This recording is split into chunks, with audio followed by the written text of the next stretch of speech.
ಎಲ್ಲರಿಗೂ ನಮಸ್ಕಾರ. ಸಿರಿ ಸ್ಟಡಿ ವ್ಲಾಗ್ಗೆ ಮತ್ತೊಮ್ಮೆ ನಿಮ್ಮೆಲ್ಲರಿಗೂ ಸ್ವಾಗತ. ಆ, ನೇಮಕಾತಿಗಳು ನಡೆಯಾಕ್ತಾವು. ನಮ್ಮದು ಕೂಡ ಸ್ಟಡಿ ಕಂಟಿನ್ಯೂ ಆಗೈತಿ. ಲಾಸ್ಟ್ ವಿಡಿಯೋದಲ್ಲಿ ನಿಮಗೆ ತೋರಿಸಿದೆ. ಎಷ್ಟಾಗುತ್ತೋ ಅಷ್ಟು ನನಗೆ ಅನುಕೂಲ ಆದಾಗ ವಿಡಿಯೋಸ್ಗಳನ್ನು ಅಪ್ಲೋಡ್ ಮಾಡ್ತೀನಿ. ಬಟ್ ಕೆಲಸದೊಂದಿಗೆ ನನಗೆ ವಿಡಿಯೋಸ್ಗಳನ್ನು ಮಾಡೋಕ್ಕಾಗತ್ತಿಲ್ಲ. ಯಾಕಂದ್ರೆ ಮೊಬೈಲ್ ಒಂದೇ ಇರೋದ್ರಿಂದ ಮೊದಲು ಎರಡಿತ್ತು, ಐತಿ ಇನ್ನೊಂದು. ಬಟ್ ಅದನ್ನ ಚಾರ್ಜಿಗೆ ಇಡೋದು ಸ್ವಲ್ಪ ಟೈಮ್ ಜಾಸ್ತಿ ಬೇಕಾಗ್ತೈತಿ. ಅದು ಕೂಡ ಚಾರ್ಜ್ ಡೌನ್ ಆಗ್ತೈತಿ. ಮತ್ತು ನಾನು ಯಾವುದು ಮೊಬೈಲಲ್ಲಿ ಅಭ್ಯಾಸ ಮಾಡ್ತೀನಲ್ಲ ಅದರೊಳಗೇ ನಾನು ವಿಡಿಯೋ ಮಾಡಬೇಕಾಗ್ತೈತಿ. ಎಡಿಟ್ ಮಾಡೋದು ಬಹಳ ಪ್ರಾಬ್ಲಮ್ಸ್ ಫೇಸ್ ಮಾಡಬೇಕಾಗ್ತೈತಿ. ಕಂಟ್ರೋಲ್ ಮಾಡೋಕ್ಕಾಗಲ್ಲ. ಅದಕ್ಕೋಸ್ಕರ ಅಡುಗೆ ಮಾಡಬೇಕಾದ್ರೆ ನಾನು ಸೈನ್ಸ್ ಇಲ್ಲ, ಇಂಗ್ಲೀಷ್ ಮತ್ತು ಕನ್ನಡ ಜೊತೆಗೆ ಶೈಕ್ಷಣಿಕ ಮನೋವಿಜ್ಞಾನದ ರಿವಿಷನ್ ಟಾಪಿಕ್ಸ್ಗಳನ್ನು ಓದ್ಕೋತೀನಿ. ನೆಕ್ಸ್ಟ್ ಕಂಪ್ಯೂಟರ್ ಟಾಪಿಕ್ಸ್ ಅಂದರೆ ಈಗ ಓದಿರ್ತೀನಲ್ಲ ಅದನ್ನು ಮತ್ತೊಮ್ಮೆ ರಿವಿಷನ್ ಮಾಡ್ಕೊಳ್ಳೋಕೆ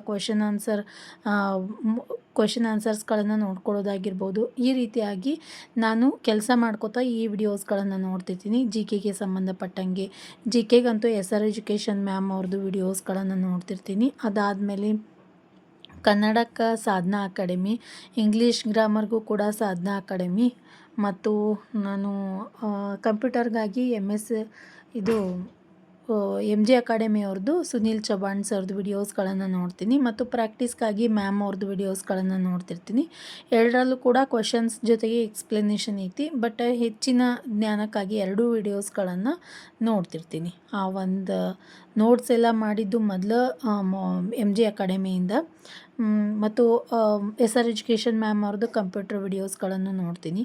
ಆರೋಗ್ಯ ಶಿಕ್ಷಣ ಮತ್ತು ಮೌಲ್ಯ ಶಿಕ್ಷಣದ ವಿಡಿಯೋಸ್ಗಳನ್ನು ಕೂಡ ಹೆಚ್ಚು ನಾನು ಅಡುಗೆ ಮಾಡ್ತಾ ನೋಡ್ತಿರ್ತೀನಿ. ಇನ್ನೇನಾದರೂ ಅದರಲ್ಲಿ ನೋಟ್ಸ್ ಮಾಡ್ಕೋಬೇಕು ಇಂಪಾರ್ಟೆಂಟ್ ಪಾಯಿಂಟ್ಸ್ ಅಂತ ಅನಿಸ್ತಿದ್ರೆ ಮತ್ತು ಮಧ್ಯಾಹ್ನದ ಟೈಮಲ್ಲಿ ಮತ್ತೊಮ್ಮೆ ನೋಡಿ ಆ ವಿಡಿಯೋದಲ್ಲಿ ಬರುವಂತಹ ಇಂಪಾರ್ಟೆಂಟ್ ಪಾಯಿಂಟ್ಸ್ಗಳನ್ನು ನೋಟ್ಸ್ ಮಾಡ್ಕೋತಿರ್ತೀನಿ. ಮತ್ತು ಈಗ ನಾನು ಎಲ್ಲ ಕೆಲಸ ಮುಗಿಸ್ಕೊಂಡು 1 ಗಂಟೆಯಿಂದ ಮಧ್ಯಾಹ್ನ 1 ಗಂಟೆ, ಯಾಕಂದರೆ ಅಷ್ಟೊತ್ತನ್ನು ಆಗೇ ಆಗ್ತೈತಿ, ಅಲ್ಲಿ ತನಕ 2-3 ತಾಸು ನಂದು ಕೆಲಸದ ಜೊತೆಗೆ ವಿಡಿಯೋಸ್ಗಳನ್ನು ನೋಡ್ತಿರ್ತೀನಿ. ಇವತ್ತು ನಾನು ಕೆಲಸದ ಜೊತೆಗೆ 3-4 ಇಂಗ್ಲೀಷ್ ಟಾಪಿಕ್ಸ್ಗಳನ್ನು ಕವರ್ ಮಾಡ್ಕೊಂಡಿನಿ. ಎದ್ರೊಳಗಿಂದಂದ್ರೆ ಪಾರ್ಟ್ಸ್ ಆಫ್ ಸ್ಪೀಚ್ ಟಾಪಿಕ್ಸ್ಗಳನ್ನು ಕವರ್ ಮಾಡ್ಕೊಂಡಿನಿ. ಇದರಿಂದಾಗಿ ಏನಾಗ್ತೈತಿ, ಇಂಗ್ಲೀಷ್ ಕನ್ನಡ ಸಬ್ಜೆಕ್ಟ್ಗಳು ಆರಾಮಾಗಿ ನಾವು ಕವರ್ ಮಾಡ್ಕೋಬೋದು ಕೆಲಸ ಮಾಡ್ತಾನೆ. ಯಾಕಂದರೆ ಬಹಳಷ್ಟು ಪ್ರಾಕ್ಟೀಸ್ ಆಗೈತೆ ಅದ್ರ ಬಗ್ಗೆ. ಜಸ್ಟ್ ವಿಡಿಯೋಸ್ಗಳನ್ನು ನೋಡಿಕೊಂಡ್ರೆ ಸಾಕು. ಉಳಿದ ಸಬ್ಜೆಕ್ಟ್ಗಳಿಗೆ ಕುಂತು ಅಭ್ಯಾಸ ಮಾಡೋಕ್ಕೆ ಟೈಮ್ ಕೊಡ್ತೀನಿ. ಈಗ ನಾನು ಮಧ್ಯಾಹ್ನದ ಟೈಮಲ್ಲಿ ಮೊದಲಿಗೆ ತೊಗೊಂಡಿರುವಂತಹ ವಿಷಯ ಸೋಷಿಯಲ್ ಸೈನ್ಸ್. ಇದು ಕೂಡ 30-33 ಮಾರ್ಕ್ಸ್ ನಮ್ಗೆ ಸೆಕೆಂಡ್ ಪೇಪರಲ್ಲಿ ಬರ್ತೈತಿ PST ಆದವ್ರಿಗೆ. ಅದಕ್ಕೋಸ್ಕರ ನಾನು ಮ್ಯಾಥ್ಸ್, ಸೈನ್ಸ್ ಮತ್ತು ಸೋಷಿಯಲ್ ಸೈನ್ಸ್ಗೆ ಹೆಚ್ಚು ಮಹತ್ವವನ್ನು ಕೊಡಾಕತ್ತೀನಿ. ಯಾಕಂದ್ರೆ 3 ಪಾರ್ಟ್ಸ್ಗಳಲ್ಲೂ ಕೂಡ 33-35 ಮಾರ್ಕ್ಸ್ಗಳು ಬರ್ತಾವೆ ನಮಗೆ. ಡಿವೈಡ್ ಮಾಡಿದ್ರೆ ಒಂದಕ್ಕೆ 33, ಒಂದಕ್ಕೆ 30, ಈ ರೀತಿಯಾಗಿ ಎವ್ರೇಜ್ ಆಗಿ ತೊಗೊಂಡ್ರೆ 33 ಮಾರ್ಕ್ಸ್ ಬರ್ತಾವೆ. ಅದನ್ನು ನಾನು ಸೋಷಿಯಲ್ ಸೈನ್ಸ್ ಸೈನ್ಸ್ ಮತ್ತು ಮ್ಯಾಥ್ಸನ್ನು ಹೆಚ್ಚು ಟೈಮ್ ಕೊಡ್ತೀನಿ. ಎರಡು ತಾಸಷ್ಟು ಟೈಮನ್ನು ಈ 3 ಸಬ್ಜೆಕ್ಟ್ಸ್ಗಳಿಗೆ ಕೊಡ್ತೀನಿ. ಒಂದೊಂದಕ್ಕೆ 2 ತಾಸು. ಸೋಷಿಯಲ್ ಸೈನ್ಸ್ ಸ್ಟಡಿಯಲ್ಲಿ ನಾನಿವತ್ತು ಕರ್ನಾಟಕದ ಬಗ್ಗೆ ಅಭ್ಯಾಸ ಮಾಡಿದೆ. 9th ಕ್ಲಾಸಲ್ಲಿ ಕರ್ನಾಟಕದ ಜಿಯೋಗ್ರಫಿ ಬಗ್ಗೆ ಅಭ್ಯಾಸ ಮಾಡ್ಕೊಂಡೀನಿ. ಅದಾದಮೇಲೆ ಈಗ ನಾನು ಸೈನ್ಸ್ ತೊಗೊಂಡಿನಿ. ಸೈನ್ಸ್ ಅಂದ್ರೂ ಈಗ ಸಿಲೆಬಸ್ಸಲ್ಲಿ ಯಾವ ರೀತಿಯಾಗಿ ಹೊಂಟೈತಲ್ಲ, ಯಾವ ರೀತಿ ಚಾಪ್ಟರ್ಸ್ಗಳನ್ನು ಕೊಟ್ಟಾರಲ್ಲ ಅದನ್ನೇ ಅಭ್ಯಾಸ ಮಾಡ್ಕೊಳಕತ್ತೀನಿ.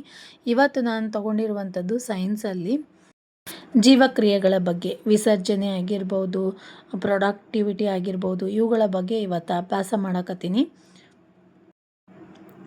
ನಾನು ಯಾವುದೇ ಪುಸ್ತಕಗಳನ್ನು ಓದಾಗ್ತಿಲ್ಲ. ಟೋಟಲಿ 6th ಹಿಡಿದು 10th ತನಕ ಸೈನ್ಸ್ ಮತ್ತು ಸೋಷಿಯಲ್ ಸೈನ್ಸ್ಗೋಸ್ಕರ ಗೌರ್ಮೆಂಟ್ ಬುಕ್ಸ್ಗಳನ್ನೇ ರೆಫರ್ ಮಾಡಾಕ್ತೀನಿ. ಈ ಬುಕ್ಸ್ಗಳನ್ನೆಲ್ಲ ಆಲ್ರೆಡಿ ನಾನು TET ಟೈಮಲ್ಲಿ ತೋರಿಸಿದ್ದೆ. ಬಟ್ ಸೋಷಿಯಲ್ ಸೈನ್ಸ್ ಇರಲಿಲ್ಲ ನನ್ನ ಹತ್ರ. ಅದನ್ನು ಕೂಡ ರಿಕ್ವೆಸ್ಟ್ ಮಾಡಿ ಇಸ್ಕೊಂಡಿನಿ. ಬೇಗ ಕವರ್ ಮಾಡಿಕೊಂಡು ಕೊಟ್ರಾಯ್ತು ಅಂಥೇಳಿ. 6th 7th ಇಲ್ಲ ಟೆಕ್ಸ್ಟ್ ಬುಕ್ಸ್.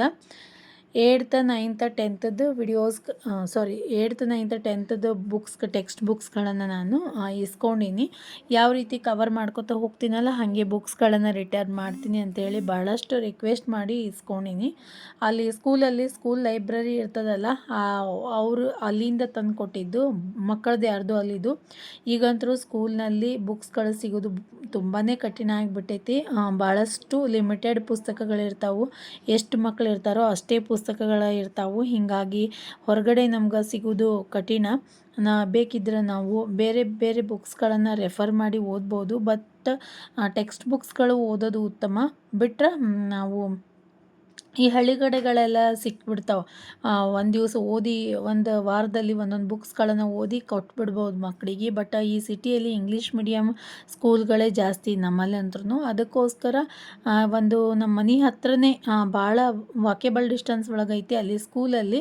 ಅದು ಕನ್ನಡ ಮೀಡಿಯಮ್ ಸ್ಕೂಲ್ ಐತಿ, ಪ್ರೈವೇಟ್ ಸ್ಕೂಲೇ ಬಟ್ ಕನ್ನಡ ಮೀಡಿಯಮ್ ಐತಿ. ಅಲ್ಲಿಂದ ನಾನು ಈ ಬುಕ್ಸ್ಗಳನ್ನು ರಿಕ್ವೆಸ್ಟ್ ಮಾಡಿ ಇಸ್ಕೊಂಡೀನಿ. ಯಾಕಂದ್ರೆ ಭಾಳಷ್ಟು ಜನ ಕಮೆಂಟ್ಸ್ಗಳಲ್ಲಿ ಕೇಳಾಗ್ತಿದ್ರಿ ನಿಮ್ಗೆ ಬುಕ್ಸ್ಗಳು ಎಲ್ಲಿಂದ ಸಿಕ್ಕು ಅಂಥೇಳಿ. ಅದಕ್ಕೆ ಇದನ್ನು ಹೇಳಬೇಕಾಗಿತ್ತು.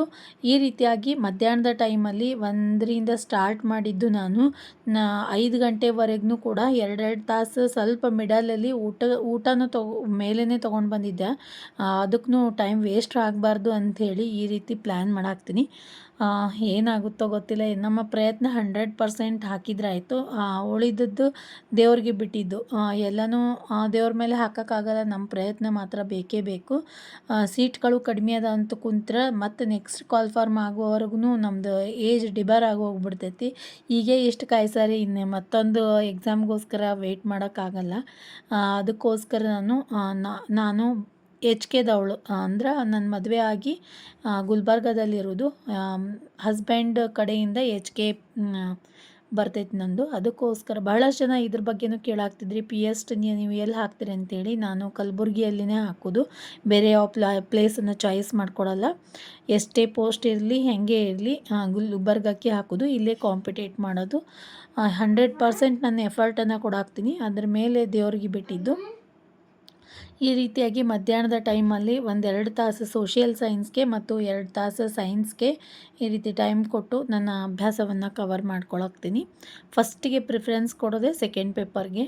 ಫಸ್ಟ್ ಪೇಪರ್ಗೆ ಆಲ್ಮೋಸ್ಟ್ ಎಲ್ಲ ಸಬ್ಜೆಕ್ಟ್ಸ್ಗಳನ್ನ ಓದ್ಕೊಂಡಿರುವಂಥದ್ದೈತಿ. ಜಸ್ಟ್ ಅವುಗಳನ್ನು ರಿಕಾಲ್ ಮಾಡ್ಕೊಳ್ಳೋದಷ್ಟೇ. ರಿಕಾಲ್ ಅಂದ್ರೂ ಟೈಮ್ ಬೇಕೇ ಬೇಕು, ಡೀಟೇಲ್ಸಾಗಿ ಓದಲೇಬೇಕು.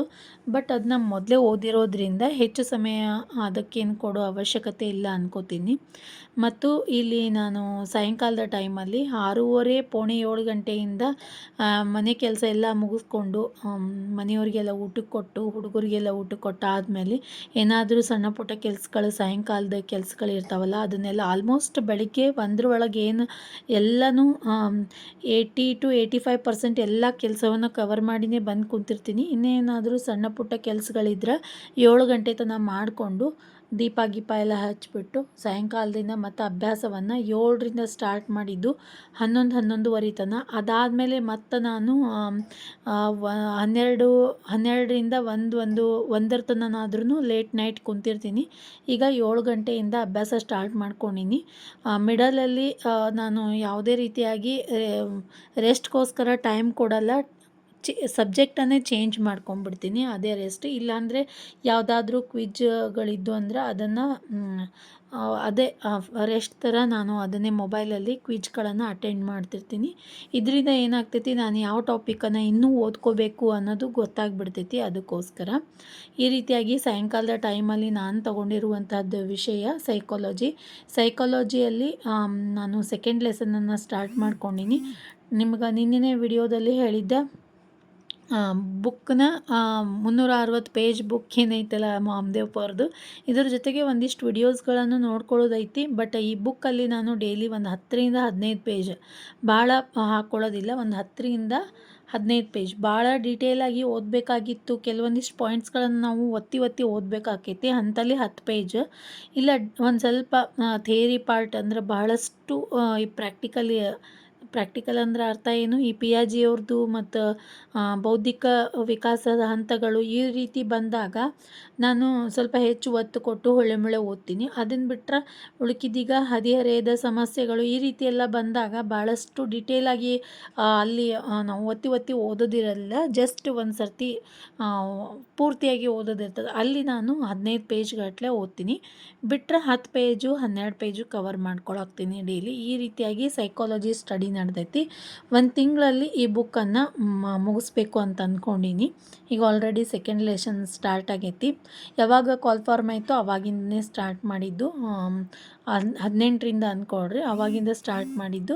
ನೆಕ್ಸ್ಟ್ 18ರ ತನಕ ಈ ಬುಕ್ಕನ್ನು ಮುಗಿಸ್ಬೇಕು ಅಂತ ಅಂದ್ಕೊಂಡೀನಿ. ಕಡಿಕ 20ನೇ ತಾರೀಕಿನವರೆಗೂ ಮುಗಿಸ್ಕೋಬೇಕು ಅಂತ ಅಂದ್ಕೊಂಡೀನಿ. ಅದಾದಮೇಲೆ ಮತ್ತೊಮ್ಮೆ ರಿವಿಷನ್ ಸ್ಟಾರ್ಟ್ ಮಾಡ್ಕೋತೀನಿ.